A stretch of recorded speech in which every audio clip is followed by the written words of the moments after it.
What does your national flag mean to you?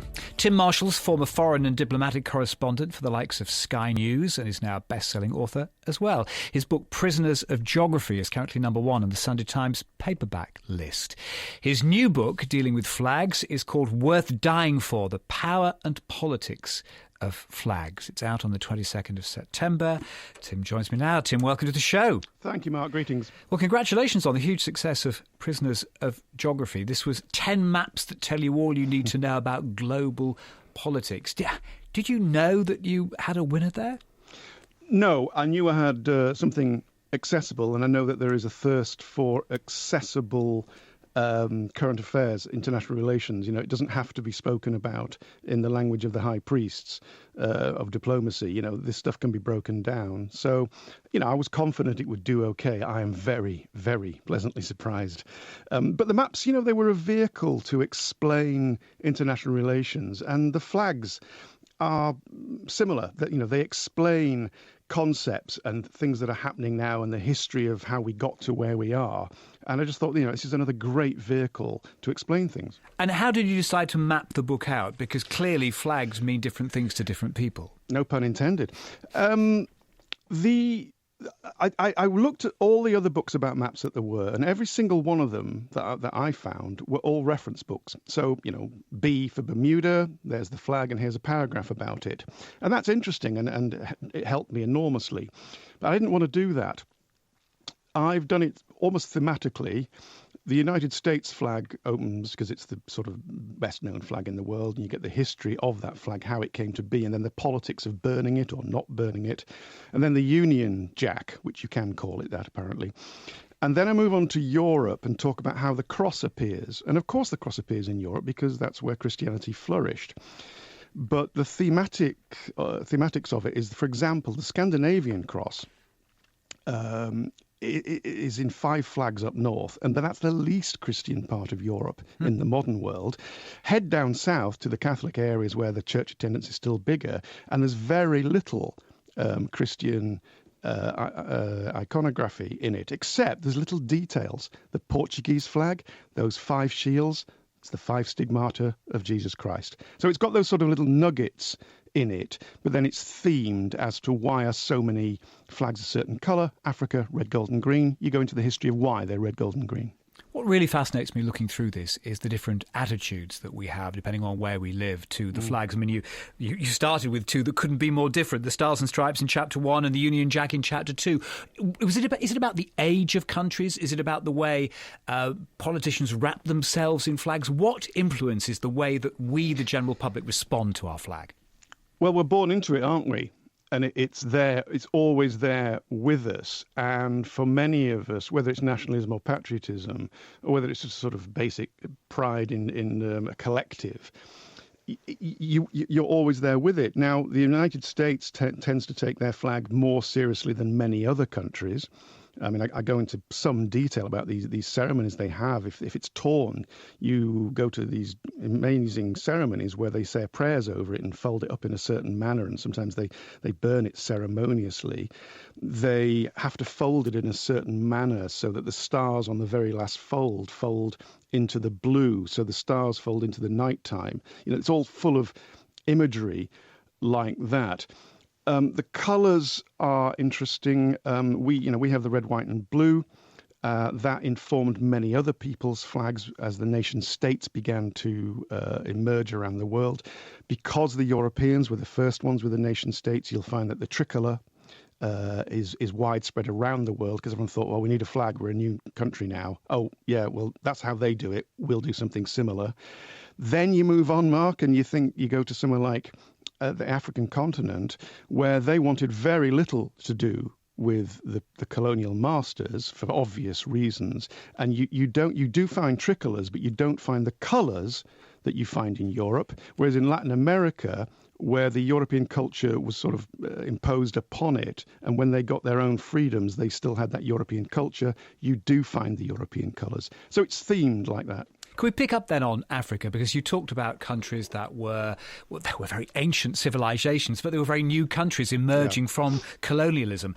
when they were looking to get these flags to introduce colours that were different, where did they get their inspiration from? The first inspiration was Ethiopia, and that is because despite the Italian occupation, it was the only African country not to be colonized.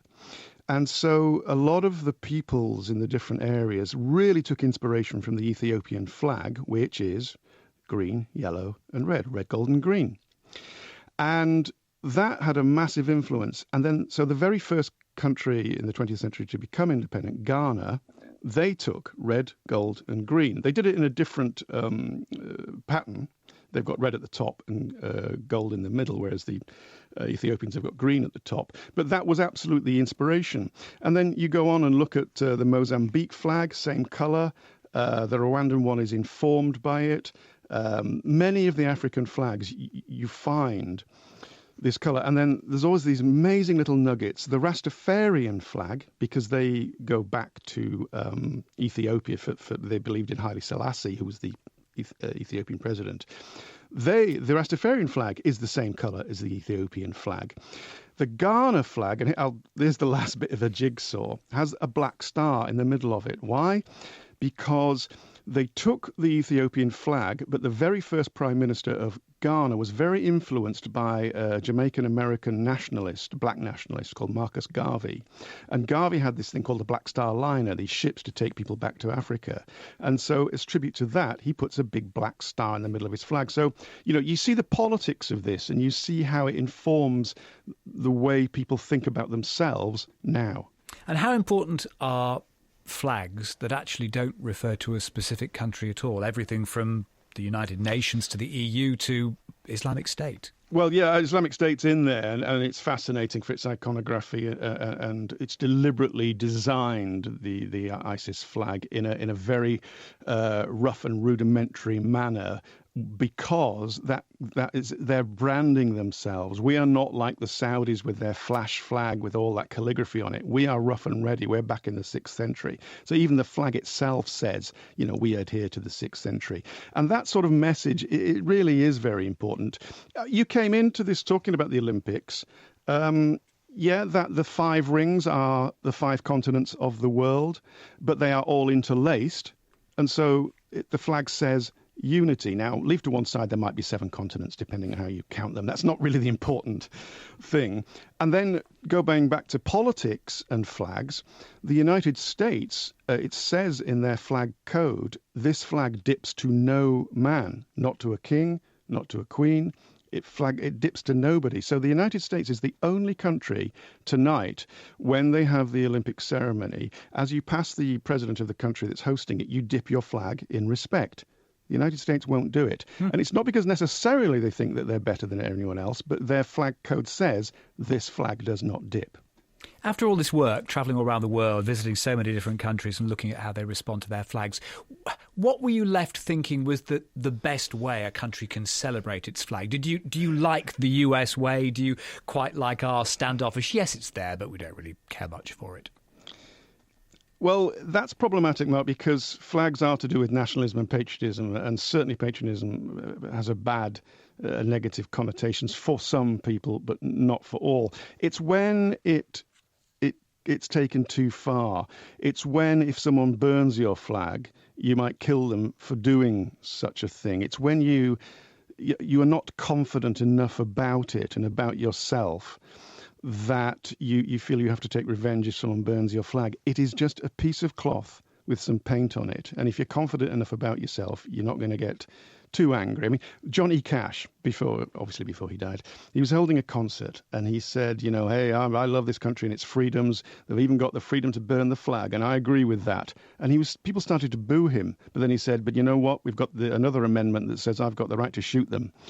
Well, they don't have the right to shoot them, but he was making these points about freedoms. Of course, that's taking it too far. But I think if you believe a society needs cohesion, and one of the ways to glue it together is a national identity, well, that identity, first and foremost, is through that piece of cloth that you see before you and what it means to you, what the colours say to you. Our own says united.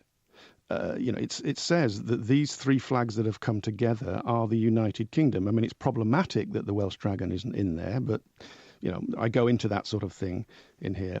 So I think as long as you don't take it too seriously, I don't see them as too harmful. And it's great when you see them all flying at the European Championships in the football. It's stupid when one lot of guys will attack another lot of guys because they've got a different coloured flag. And as you say, it'll be wonderful to see them on display in America now later tonight. Tim, lovely to have you in. Thank you so much for coming to talk about the new book, which is Worth Dying For, The Power and Politics of Flags. I've been talking to Tim Marshall, and his book is out on the 22nd of this month.